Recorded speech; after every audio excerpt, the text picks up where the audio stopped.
There's something for every imagination at your local comic shop. Visit comicshoplocator.com to find a store near you.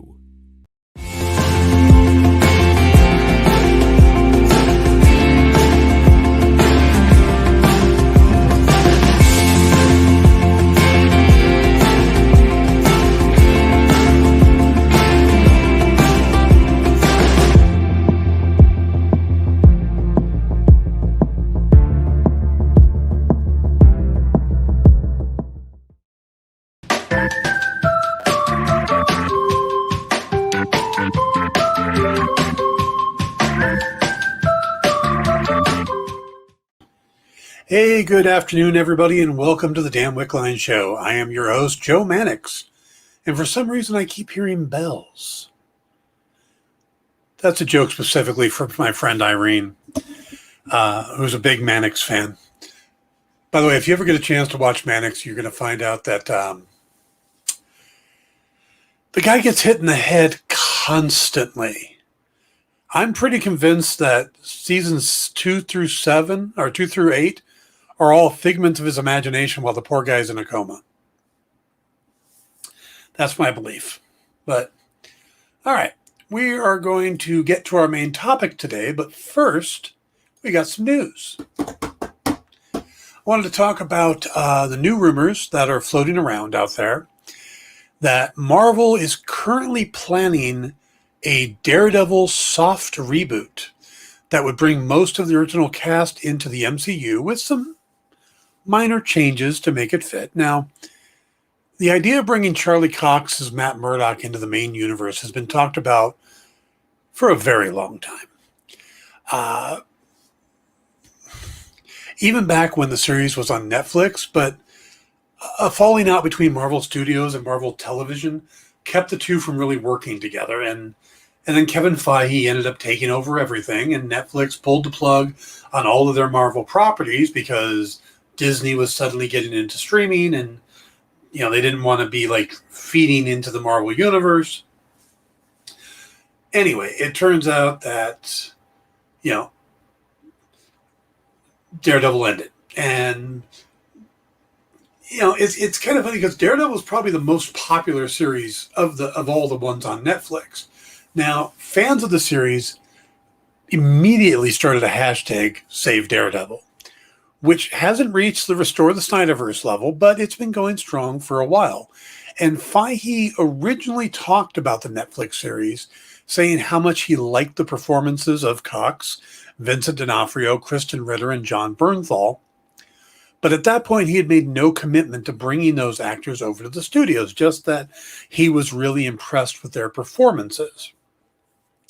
And a lot of people took that to say, well, he wasn't that thrilled with Mike Coulter or Finn Jones. I know a lot of people weren't that thrilled with Finn Jones. Mike Coulter, though, was also well-loved. Now, fast forward to, within this last year, we've been hearing a ton of rumors about Cox showing up in Spider-Man No Way Home, or he and Ritter appearing in the She-Hulk Disney Plus series, or more recently, word that D'Onofrio will be doing a cameo as Wilson Fisk in Hawkeye because of the character's connection to Echo, who will be making her debut in the upcoming series. And it's also said that Echo will be getting her own series after. Now, Maya Lopez is the character name. I don't remember off the top of my head. One second. I do all my notes and then I blow it. Alaqua Cox is going to be playing Maya Lopez or Echo in the series, and they're, like I said, they're going to be giving her own series. And the latest unconfirmed reports say that both Cox and D'Onofrio will appear in that Disney Plus series, and that it will lead into a new Daredevil project that will be kind of a soft reboot, kind of a mix between a soft reboot and a fourth season for Daredevil. It won't officially be a Daredevil season 4, but it's supposed to take place after the events of the first 3 seasons. And other than some tweaks to make it fit into the MCU proper, they won't be trying to reinvent the wheel. Other reports say that the Echo series itself will be kind of the 4th season. So I tried to look it up and ended up in Earth to Echo. Okay, that works. And I'm not sure who you're saying hi, welcome to.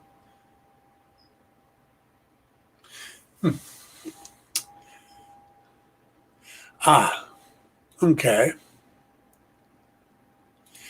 Now, I get easily distracted. Again, none of it's confirmed. It's all rumors. But they're coming from sources that have a really strong track record.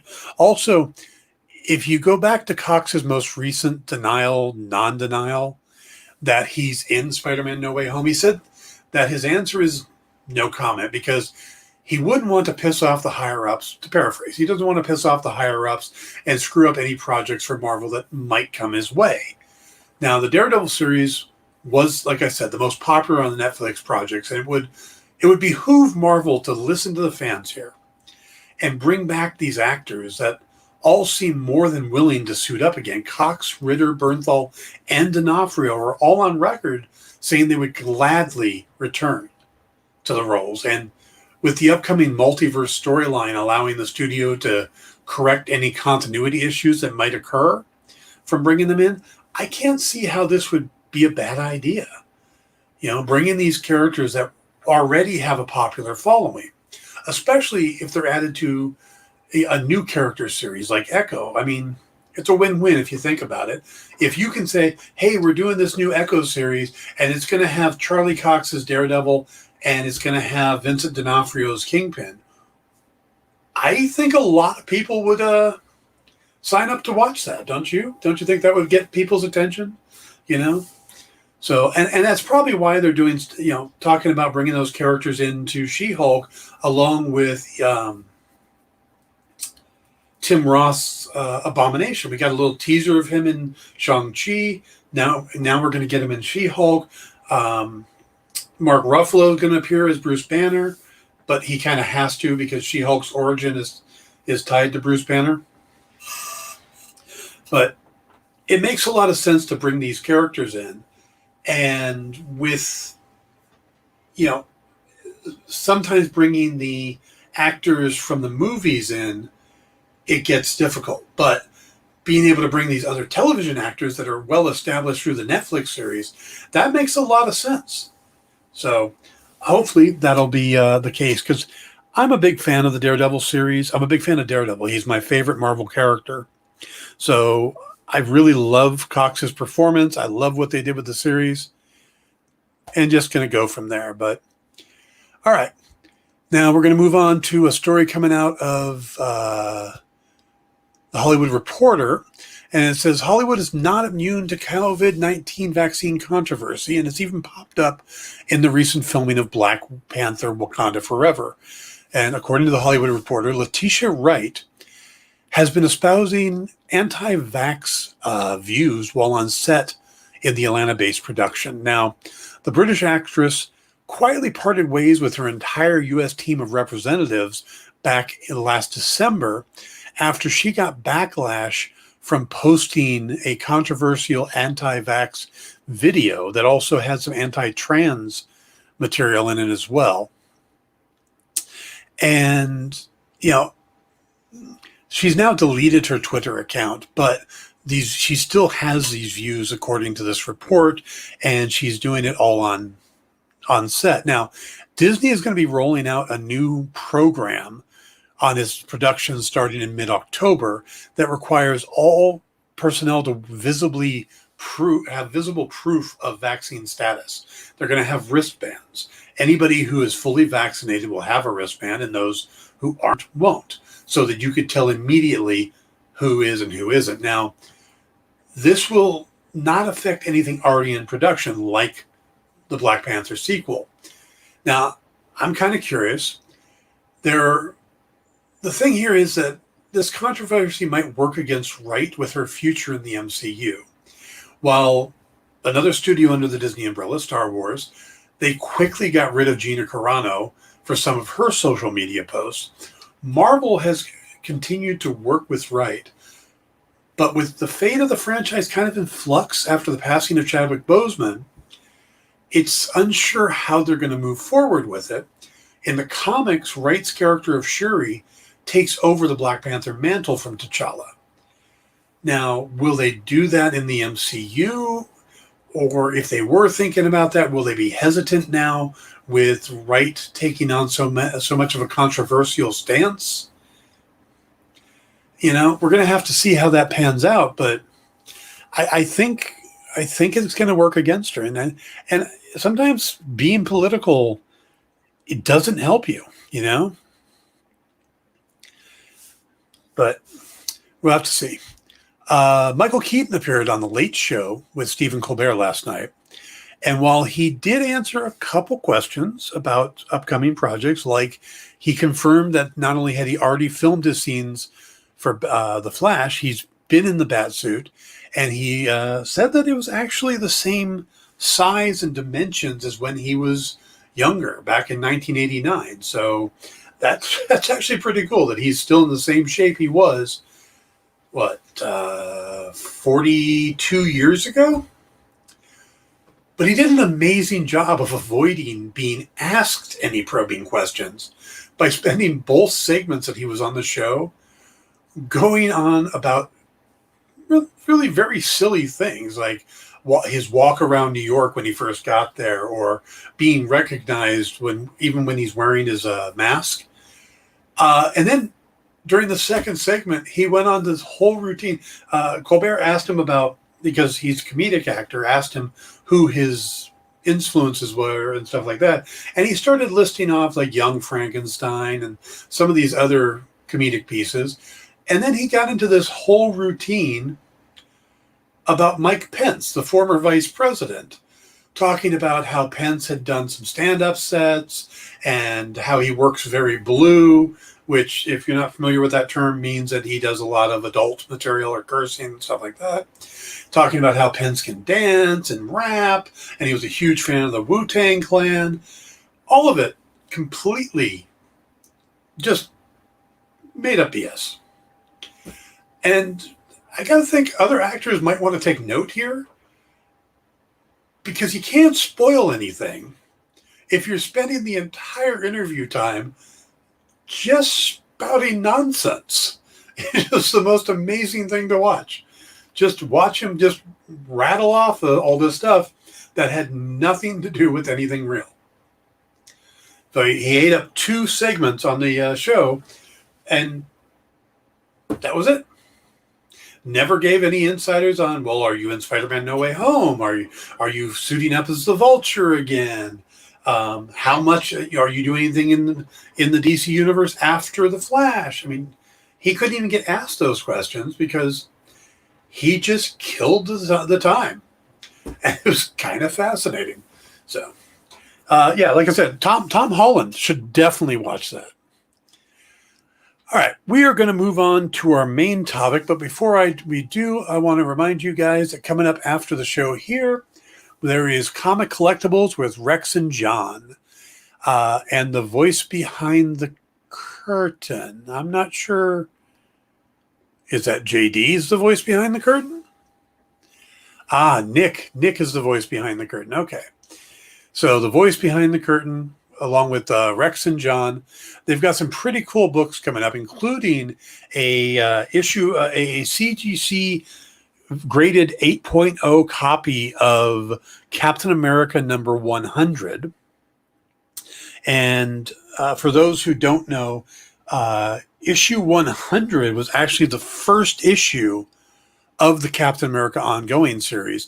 The first 99 issues of the series were actually Tales of Suspense that Captain America starred in later on in the run, and then eventually they just made it the Captain America title.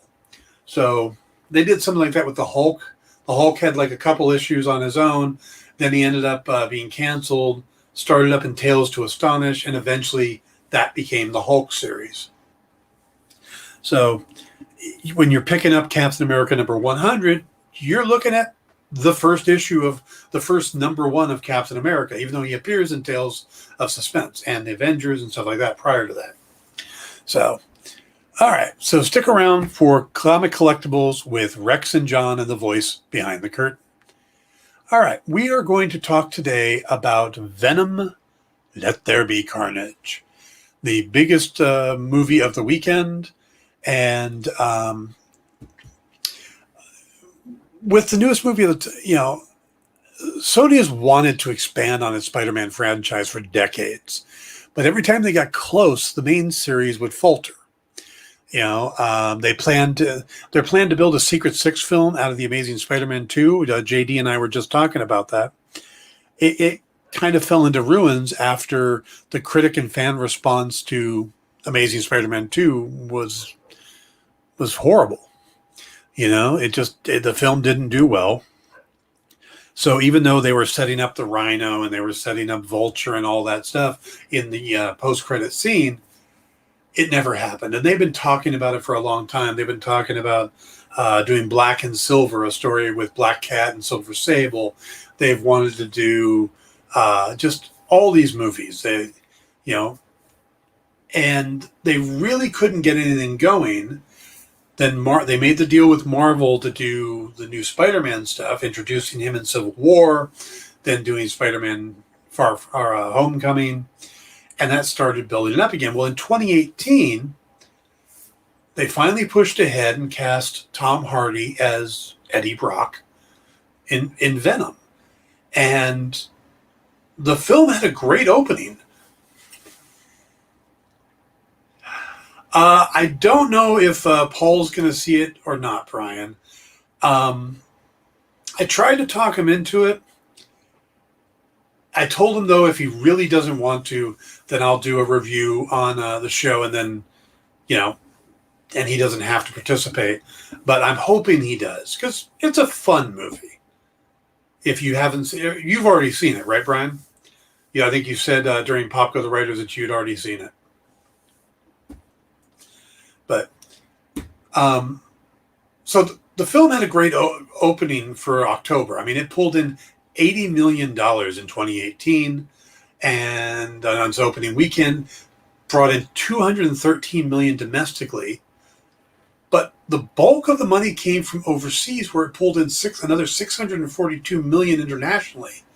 That's over 75% of the worldwide $856 million the film did. So by comparison, Spider-Man Homecoming, its international total only did 62% of its $880 million. So 13% more of its overall money for Venom came in from the overseas market. Now, of course, you make $856 million on a movie. It's sequel time, baby. Yep. But the film's reaction was kind of mixed. It was split because you look over on Rotten Tomatoes, and while the fan score was 81%, the critic score was only 30%. So when they went forward, they got rid of director Ruben Fleischer, and they had Tom Hardy actually work with screenwriter Kelly Marcel. Now, Kelly was part of the first movie, but wasn't the only screenwriter. They had a couple other writers work on it before Kelly got involved. So Kelly and Tom worked together on the story, then Kelly wrote the script. They brought in Andy Serkis to helm the sequel, which is a great idea, being how much he understands working with CG. He's kind of the quintessential CG guy, having done Caesar from the Planet of the Apes and Gollum from the Lord of the Rings movies, and I mean it's kind of his gig. And you want it done right, you go to Andy Serkis. Well, he'd been starting to direct other things, not just doing the CG work, so they let him helm this. Now they kept Hardy in the dual role of Eddie Brock and Venom, of course. And they brought back Michelle Williams as his ex-girlfriend, Anne. They brought back Reed Scott as Dr. Dan, Ann's new, boyfriend in the first movie. We find out more in the second. And they brought back Peggy Lou, who plays Mrs. Chen, the convenience store owner. The only other person they brought back from the first movie was from the post-credit cameo of Cletus Cassidy, who was played by Woody Harrelson. So, of course, they brought Harrelson back to play Cassidy, along with voicing the new symbiote Carnage. Then they added Naomi Harris as Frances Barrison, who is also known as Shriek, who might be the first official mutant in the MCU. They do refer to her powers as being a mutation. And they brought in Stephen Graham as Detective Mulligan. And while they don't really get into it, in the comics, Mulligan becomes a symbiote named Toxin. So did we get a little setup of that? Possibly. Now, the film opened over the weekend with a $90 million domestic, being the top box office pull during the pandemic. That said, though, it's kind of a tough comparison. October is a better movie month than September, traditionally, especially Labor Day weekend. So the fact that Shang-Chi did $75 million on Labor Day weekend is fantastic. So even though it's clearly $90 million is more, $15 million more, it's a little hedge there. But when you compare it to the previous pandemic top, which was Black Widow with the $80 million, you've got to keep in mind that when Black Widow came out, it was day and date with Disney Plus, and that 60 million people bought the premium ticket on Disney Plus.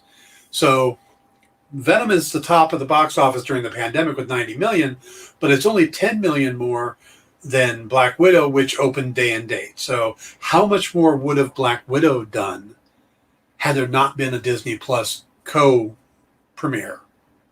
You know, what if it wasn't available on Disney Plus? Because I know I watched it at home. I didn't go to the theater.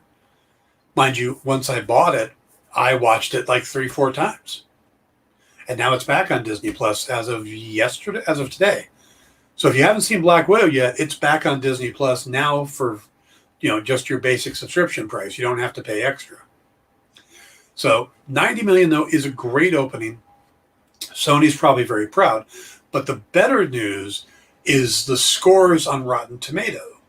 So where originally it made 81% from fans, this one's up to 85%. And when you get to the higher numbers, it's hard to bump up, But the critic number has jumped from a 30% in the first movie to a 59%. That's almost doubling the number of critics who liked the film. So that's a huge positive change. So looks like bringing in Circus has worked out really well. But there is some downsides to it too. Now, one of the things of interest to note is that the first movie clocked in at 1 hour and 52 minutes. The second movie, the new one, clocks in at 1 hour and 37 minutes. So basically 97 minutes with 7 minutes of credit. So it's a 90-minute movie, which is pretty much as much trimming as you can make at this point. JD, we're talking about Venom, Let There Be Carnage. Yep, we're going to do the spoiler discussion about Venom. I haven't gotten into the spoilers yet. I'm kind of hemming and hawing through it so I can roll into the commercials and then do all the spoilers after the commercial. But I did want to talk about the fact that, there's my initial impression of it is it's short. Jackie Earle Haley was such a missed opportunity.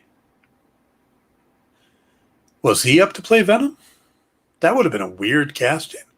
Oh, him as he would have been an excellent Cletus. Don't get me wrong. JD, have you seen the film? I think Harrelson did a good job overall. And I think in a lot of ways he was playing his character from Natural Born Killers, or at least, So no knock on Harrelson. I think he did a really good job. But yeah, Jackie Earle Haley would have been an amazing casting. But then again, would that be too much like Rorschach? I don't know. It might to Haley, it might feel like he's doing the same character again with Rorschach, just from, the mask, the craziness. I don't know. I'd say my only knock on Harrelson is he's just a little too old. They're trying to make him a contemporary to Naomi Harris, and Harris is 45, and Harrelson is 60. It's a little too much of an age gap to believe that they were in a home together as kids. But if you can put that aside, there's no problem. But this is one of those movies that's just fast-paced. JD, Jackie Earle Haley's portrayal of Guerrero from Human Target was brilliant. Was one of my favorite things in that series. That and the relationship between She McBride and Mark Paul Valley. So overall, I loved the Human Target series when it was on. It made me very sad when it went away. Walter Goggins, huh? That would have been an interesting casting. Though I don't know if Goggins could pull off being a redhead. Not that Harrelson really should pull off being a redhead. But we do learn that Sony does not do wigs well. They got rid of the Sideshow Bob wig that we got at the end of the first Venom movie. But what we got wasn't much better. That's one of my critiques. Is it looks like they forgot to hire a male hairstylist for this movie. All the guy, other than Dr. Dan, everybody else's hair looks like crap. Mulligan's hair looks like it's a toupee. Harrelson's hair looks like a toupee. And Eddie Brock looks like he never knew what a comb was. Yeah, it would have been nice to have a happy medium. They do wigs all the time. I don't know why they can't get this right. Jason Alexander goes from having hair to being bald like that, and it doesn't faze anybody. So why can't they do a good wig? I don't know. With all the money they put on these movies, hundreds of millions of dollars, you think they could get a good wig, but that is a knock against the film. Harrelson's age compared to Naomi Harris and the wigs are probably the two biggest knocks I have. And the fact that the film could have used about another 10 minutes. But we will get into all of that in just a moment. Let's go ahead and take our break. And we'll come back and we'll do the spoiler banner and we'll get right into the film itself. So, be right back.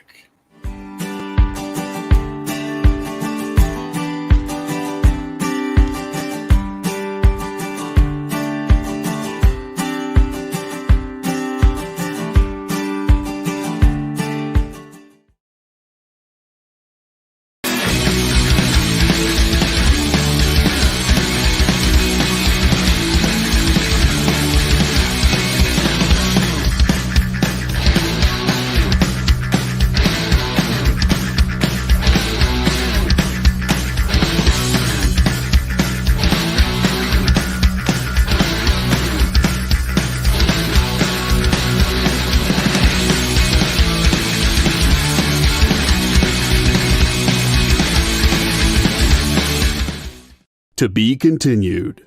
3 little words that hold the secret to the next great story. 3 words that will thrill you, confound you, give life to new possibilities. Every variation of To Be Continued is a promise of adventure, a promise of excitement, a promise of unseen wonders and unexplored worlds. A promise that every issue you read makes you a part of a never-ending journey. And behind every page, there will be an unopened door waiting for you. This story to be continued at your local comic book shop today. Visit comicshoplocator.com today.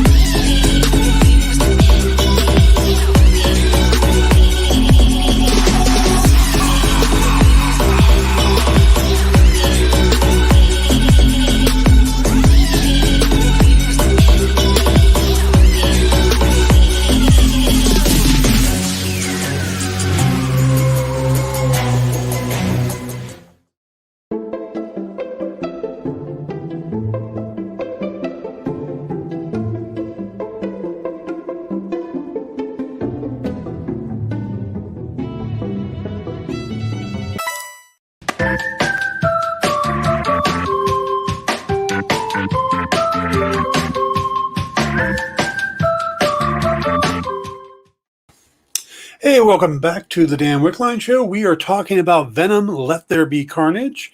And before we jump into the spoilers, I want to respond to what was going on during the break, and where producer JD says, director cuts are a thing of the past. I think they were there to move DVDs, but now the people buy digitally. There's no monetary reason to make them.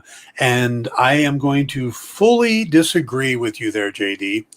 And the reason is because streaming services haven't realized that there is, continuing to get people to watch these things.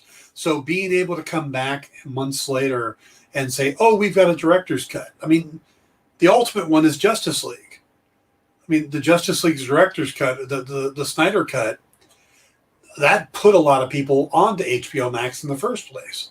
So while I don't think there will be the plethora of them, then I don't even know if there's been a plethora of them. We got a good number of them.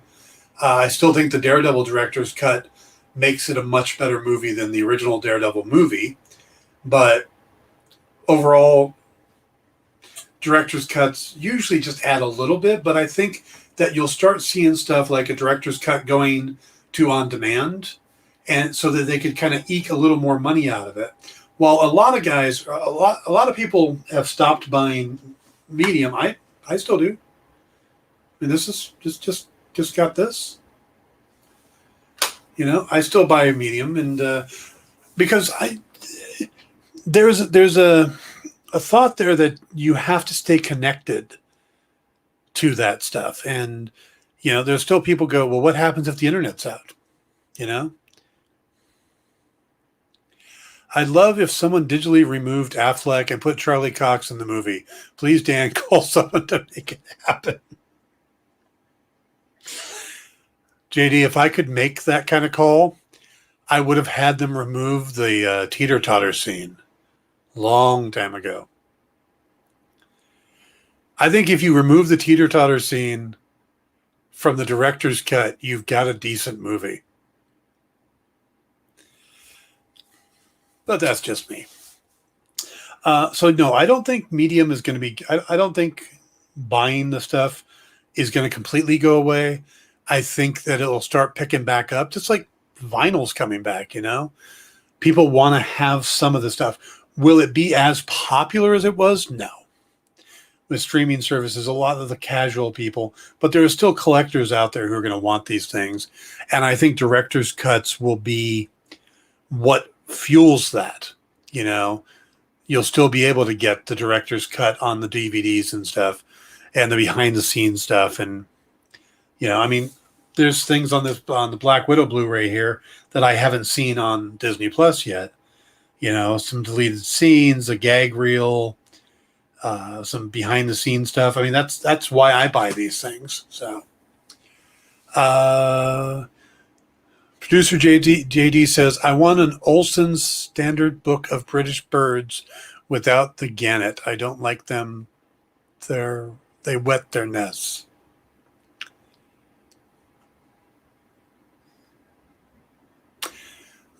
There are times I worry about you, producer JD. Usually it's when we're running those ads on Monty Python quote. No, I know. Still worry about you. By the way, Monty Python's quotes work with me. I've seen the ad on the experience for that. All right, so let's get into our spoiler talk about Venom, Let There Be Carnage. JD, would you do me the favor of rolling the spoiler footage coverage?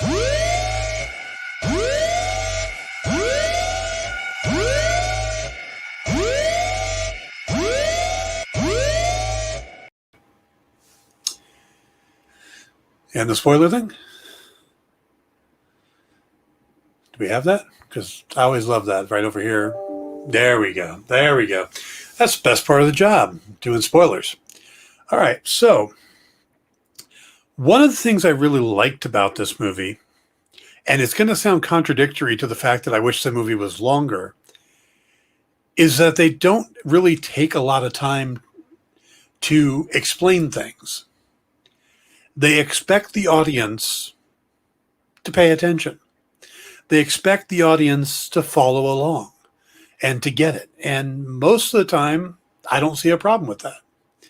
You know, we start off at St. Estes, and a young Cletus is dropping a ring he made out of string through a pipe to Francis's cell, and she takes it and then explains that she's being taken away because her mutation is getting to be too much, and they don't think they can control her, and she's going to some place with more people like her. And that's all the explanation we get. We don't know where her powers come from. They don't take a time. They don't have a scene with scientists standing around going, "Oh, I'm not sure that her ability to make the sound waves comes from this mutant." That's what they give you, and you're expected to follow it. And I think in most cases, all right, that's enough. You know, that's the only interaction we get from the two characters at that age. And we're supposed to, that they're, but later on, he talks about her as his angel and stuff like that. So just from that scene, that quick scene, and hit dialogue later on, that's not really expositional. It's more worked in naturally. You get the idea of his feelings for her and her feelings for him without needing it handheld, needing it really given it to you on a silver platter.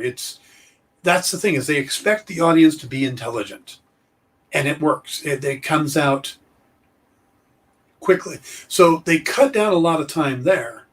But I think they could have spent a little more time once they get back together, establishing those characters. The whole idea that Shriek has a power that could really mess up Carnage. It feels like that should have been played a little bit more. So that's where I'd like to see some of the time spent, just expanding a bit on the relationship between Cletus and Francis once they go back together, and the relationship between Cletus and Carnage. We get a lot of that with Venom and Eddie. Would like to have seen some more of the interaction between Cletus and Carnage actually talking. The fact that Cletus is basically insane, and then I've got a demon in me. Okay, let's do this together. It just seems kind of funny, but yeah.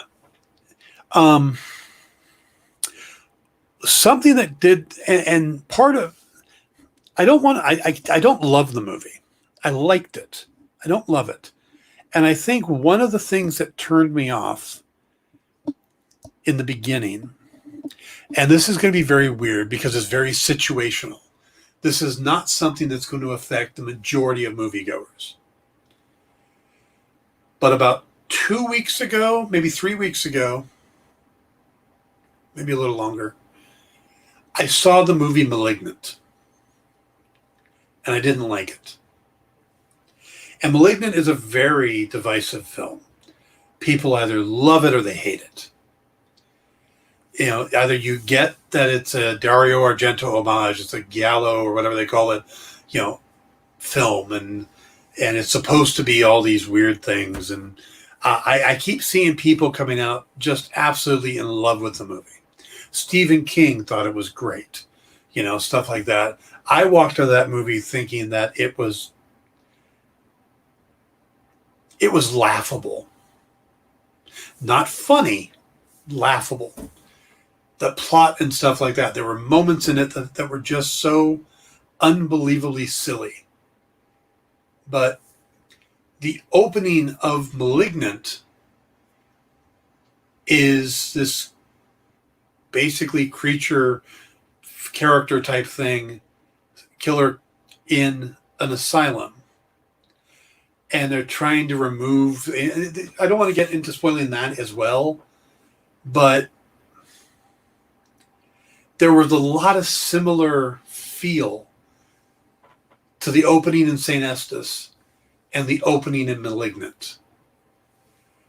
And I was still kind of had the Malignant stank going. So when I saw that footage, it brought that back.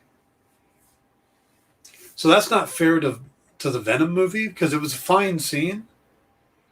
But there was just enough parallels and just enough similarities that it was like, oh, wait, what are we doing? Am I in the wrong movie? Did I accidentally come see Malignant again? Please don't make that happen. So that kind of got it off on the wrong foot. But the scene is short. And like I said, there's nothing wrong with the scene. They have a young actor filling in. It's kind of interesting. They have a young actor filling in at that age for both Naomi Harris and for Woody Harrelson. They have a kid named Jack Banderia who's got these just haunting eyes that through the eyes it looks like Harrelson. The rest of him doesn't look that much like Harrelson, but the eyes do. And Olumide Olorunfemi plays the young version of Shriek, or Francis. The thing is, though, from what I've been hearing, is they actually have Harrelson voice the role of the younger version and then just take it up a little bit so that it sounds younger. Now, I haven't had that confirmed, but that's what I've been hearing, is that's what they did. And yeah, it does sound like Harrelson. So either this kid really does a good Woody Harrelson imitation, or they did get Harrelson to record it. And they do have Harrelson doing voiceover work for Carnage. It seems like, you know, just second nature that they could get him to do this as well. But the scene is interesting, and you get the connection between the two with the little ring and stuff. But they don't do anything to highlight because you get that in a lot of movies where they'll take and they'll hold the ring up, and then later on it's like, oh, I made it for you. It's just, I have a gift for you. Oh, and she puts it on, and then she starts talking about how she's being taken away, and they all get upset and scream. And then as she's being taken away, she uses her powers to attack the cop who's in the back of the van with her, and he ends up shooting her in the eye, of all places. And that's how she gets the scar that she has from the comics. And the cop in the back of the van that's transporting her turns out to be Detective Mulligan. So where in the comics, Shriek and Carnage's connection is very tangential. Just he's breaking out of Ravencroft, and she happens to be there, and he's like, hey, want to go on a killing spree with me? She's like, I'd love to. And that's where they meet.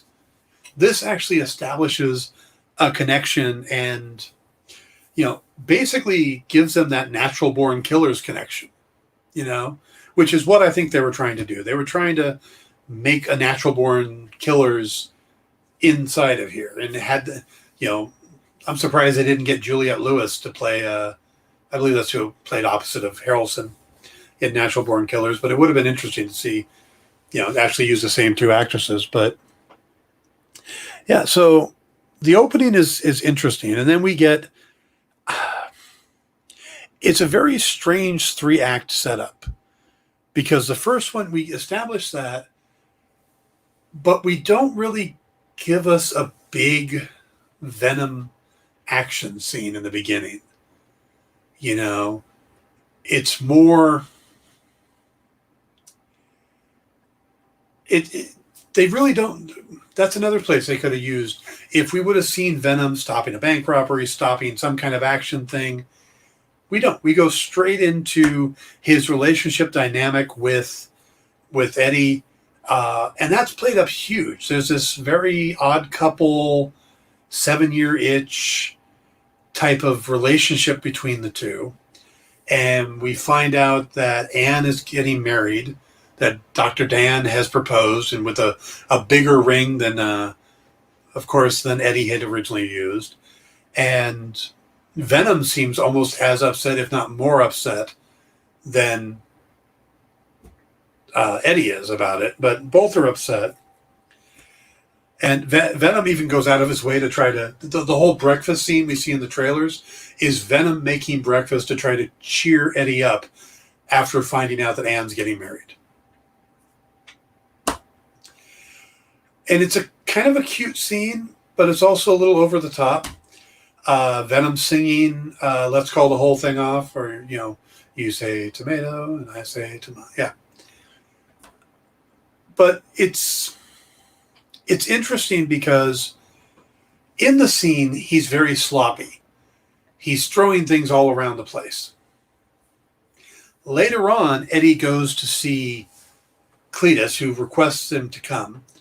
And in the scene, Venom looks into Eddie's cell, or Cletus's cell, and sees all the drawings on the wall.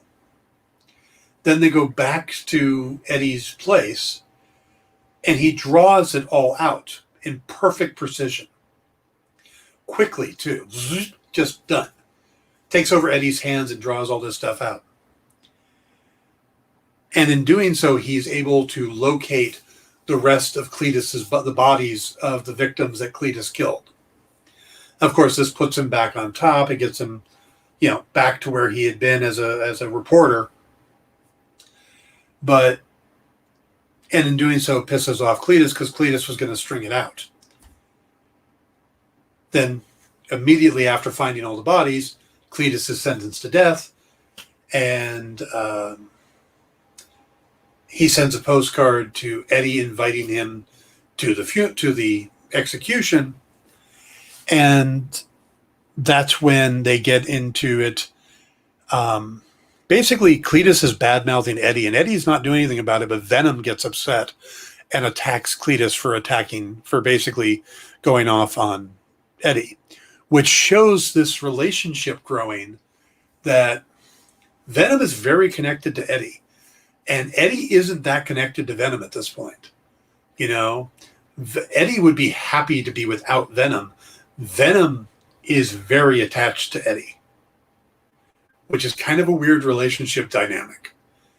But when he attacks, he bites Eddie, and in doing so, gets some of his blood, and with it, some of Venom. And that's how the whole Carnage thing happens. But once he leaves and he doesn't realize what's happening, he leaves, and Venom and Eddie get into a fight, and they separate. And this is the part of the movie that seems kind of weird to me, is that Venom then proceeds to go out into the city and goes through all these bodies. And you can't really tell, because in the first movie, he goes from body to body, you know, the riot goes from body to body to body, using them up completely before transferring to a new body when that one dies. So is that what Venom doing? Because he's going through all these bodies, or is he leaving just before that? They don't tell you. There's no indication of that. There's no seeing these guys, oh, they're going to be okay. There's none of that. You just have to go, oh, yeah, I guess. Because if you think about it, he goes through quite a few bodies. Is he basically on a killing spree that never comes up in the movie? At one point, he takes over Mrs. Chen. I mean, I know for a short period of time he can do that with no big deal, but he's literally using up these bodies and moving on, and they're all collapsing afterwards, and we don't know if he's actually killing them. And then comes the part of the movie that I get why they did it, but it's definitely not my favorite part, and that's the rave. It's Venom basically coming out. He's got all these glow light sticks on him at this rave, and everybody's loving him because it's a costume rave, and he looks like he has this badass costume. And he goes up on stage, and he takes the mic, and he talks about how Eddie had been keeping him in the closet, and Eddie was ashamed of him, and now he's free and he's out, and all these people are like, oh yeah, we love you, yeah. And Venom gets this moment, but it's just a weird scene that I think could have been done differently and gotten the same message across. But that doesn't help the fact that right after that scene, the projector in the theater that I was in had a power spike and had to reset. And they rolled the tape back to the start of the rave scene. So I got to see it twice back to back immediately. So, yeah. Hey, look, it's your least favorite scene twice. But watch that. And I did like the apology scene between Eddie and Venom when Eddie finally tells him he needs him and needs him back and stuff. And he has to get Anne to find Venom because he's been taken in by the cops because Cletus is busted out. So Cletus, when they go to execute him, the symbiote, the Carnage symbiote, forces the poison back out of his body and takes over, and he just destroys the prison and killing people like crazy. None of the convicts, only the guards. And then on his way out, he's quoting Bob Dylan. No, Johnny Cash. The Johnny Cash song about leaving San Quentin. The movie is very fast-paced. We just, boom, boom, boom. He busts Shriek out of Ravencroft. He gets the information by Carnage sticking its tendrils into a laptop and breaking into high security. I don't know why it would have that ability to break into high security encryption. But it needed to for the movie to move forward. And that's what they did. And then he busts her out of Ravencroft very quickly, too. There's a lot of great Carnage action scenes where he's using his powers. But it's a long time in the movie before we actually, for a short movie, it's near the end before Carnage and Venom actually meet. And it's worth it when we get there. But again, it seems like they cut a lot of stuff, or they just made this a very packed 90 minutes. But some of the choices they made seem a little strange. We could have used a little more time between Venom and Carnage. The final fight, though, is really cool to watch. They, of course, do the Spider-Man thing. They're basically following the Spider-Man 2 motif of Spider-Man loses his powers, Spider-Man gets his powers back, and then Spider-Man's girl ends up in trouble, hanging from something and about to die, and he has to save her.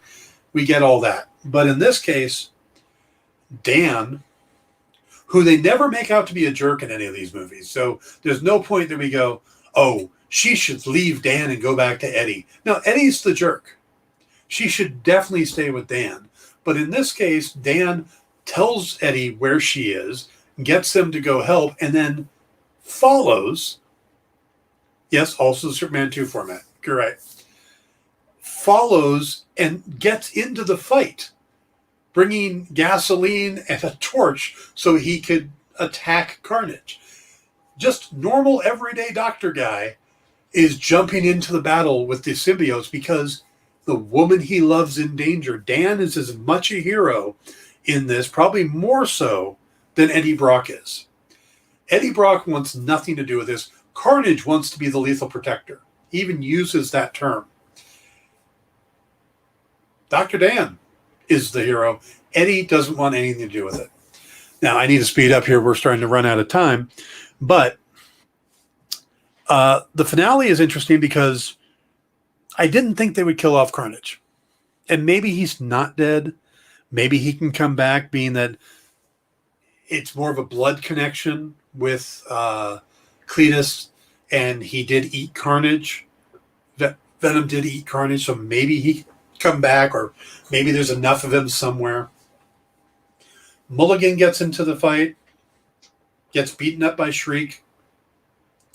Shriek gets crushed by a bell, or maybe she tucked into the bell cavity and is alive. We don't know. They don't really give you clear-cut deaths.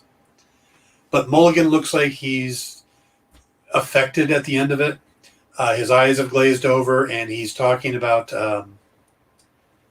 monsters everywhere. So maybe they're leading into Toxin coming out next time. But the big thing, and we'll wrap us up with this, the end credits scene. Eddie's is on the run now because the police know what's going on. You know, they're questioning him. They're looking for him. So he's hiding out in what looks to be like a South American on a beach, because Venom talked about wanting to feel the sand between his toes and the hair and the wind blowing through his hair. And since he doesn't have hair, the sand was all they could do. And as they go back to the hotel and they're watching a telenovela, and Venom offers to share part of the Clintar hive mind with him. And just as he's doing that, there's all this effects that go on that were very similar to Spider-Man Into the Spider-Verse when they're going between universes. And then suddenly Eddie's in a completely different room. Venom is freaked out about the towels that are rolled up to look like swans on the bed, because now the hotel they're in is a much nicer hotel. And instead of the telenovela on the TV, it's J. Jonah Jameson, played by the guy we expect. Can't think of his name right now. J.K. Simmons, thank you. And showing that Peter Parker is Spider-Man, and Venom licks the screen saying, "This guy is tasty," or something to that effect. And then someone else comes out of the bathroom going, "What are you doing in my room?" And we realize that Venom is now in the MCU. That's the big takeaway. The rest, 89 other minutes of this movie don't really matter as much as that last minute. Because now Venom is in the MCU. Tom Hardy and Venom are in the MCU. Are Anne and Dr. Dan and Carnage? No idea. Is this a permanent thing? No idea. All I know is that it ends with Venom in the MCU. Will he show up in Spider-Man No Way Home? Is it tied to that? Was it because of what Venom did? Venom says it wasn't. Was it because of what Doctor Strange does in No Way Home? Is it because of what Wanda does? Is it because of Sophie killing He Who Remains? We don't know. We just know that Venom is now in the MCU. God help us all. All right, guys, that's going to wrap it up. I think it's a good movie if you get a chance to see it. It's not a great movie. It's a good movie. It's worth seeing if you get a chance, but don't break your neck to go see it. If you want to wait for it on video, the end credit scene's the important thing, and you can probably find that online already. You know, somebody's got it on YouTube. But I need to wrap it up so we can get to collecting comics with Rex and John, so stay tuned for them, and I will see you tomorrow to talk about the amazing season finale of Marvel's What If. Only here on The Experience. Good night, everybody.